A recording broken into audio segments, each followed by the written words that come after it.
जय श्री राम मित्रों। मैं आज इंदौर में आया हूँ एक स्थान पर पार्वण श्राद्ध करने के लिए, जो कि तीसरे वर्ष में किया जाता है। कई लोग इसे पितरों में मिलाना कहते हैं, कई लोग इसे पटा बिठाना कहते हैं, किंतु इसका जो शुद्ध नाम है वह पार्वण श्राद्ध कहलाता है।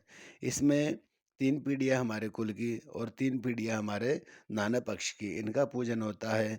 माता पिता, दादा दादी, परदादा परदादी और नाना नानी, परनाना परनानी, प्रपर परनाना परनानी, इनका पूजन होता है। सारी तैयारियां मैंने करके रख दी है। और यहाँ पर चूँकि 2 लोगों के लिए किया जा रहा है, इसलिए 2 स्थानों का निर्माण किया गया है। सभी जगहों पर मैंने उनका भोग, अर्घ पात्र, जल पात्र और घृत पात्र इत्यादि रख दिया है। सर्वप्रथम भगवान विष्णु की पूजा होती है। षोडशोपचार पूजन करने के बाद में पुरूरवा द्रवसंगक जो पितरों के देवता होते हैं, उनकी पूजा होती है। तत्पश्चात हमने पितरों की पूजन प्रारंभ कर दी है। 3 पीढ़ियों के नाम और गोत्र बोल करके उनको अर्घ प्रदान किया, पूजन करी। तत्पश्चात हमने तर्पण किया। तर्पण करने के बाद में पंचबलि निकाली। पंचबलि देने के बाद में धूप दी और ब्राह्मणों को दक्षिणा देने के लिए उनकी सामग्रियां मैंने तैयार कर दी है। ब्राह्मण देवता भी आ गए हैं, भोजन पे बैठ गए हैं।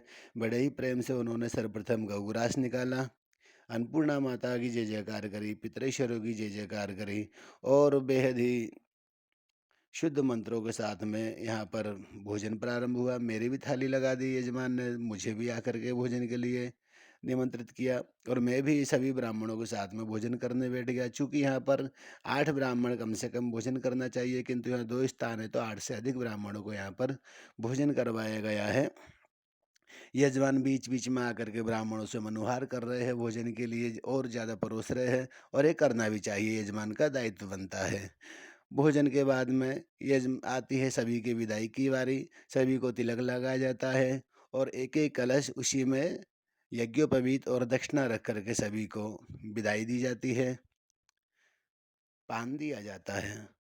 उसके बाद में मुझे तिलक लगाया जाता है एक बार और। यजमान हमारे कुमावत जी इतने भावुक हुए कि मुझे फिर से तिलक लगाया और संपूर्ण दक्षिणा मुझे वो प्रदान करते हैं। मैं भी उनके इस स्नेह को देख कर के बड़ा ही भावुक हो गया।